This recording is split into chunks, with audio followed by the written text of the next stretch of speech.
اور اب کچھ خبریں تجارتی دنیا سے۔ بجلی کی تقسیم کار کمپنیوں کی ناقص کارکردگی کے باعث پاور سیکٹر کو 2 سال میں کروڑوں روپے کا نقصان ہو گیا۔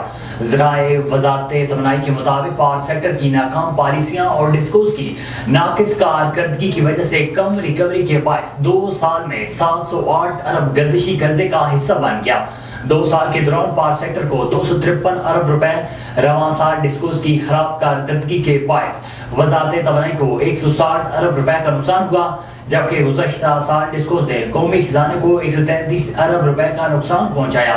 رواں سال ڈسکوز کی کارکردگی مزید خراب رہی ہے۔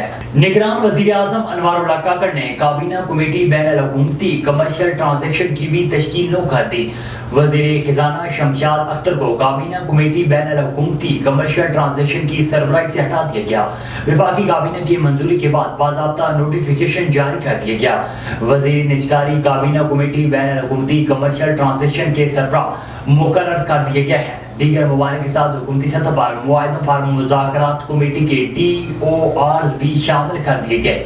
TORs کے مطابق G2G معاہدے کے لیے مذاکراتی کمیٹی تشکیل دی جا سکے گی۔ محکمہ خوراک پنجاب نے سرکاری گندم کے اجراء پر ارب روپے کی سبسڈی ختم کرنے کا فیصلہ کر لیا۔ حکام کے مطابق سرکاری گندم کی قیمت 3900 روپے فی من ہے۔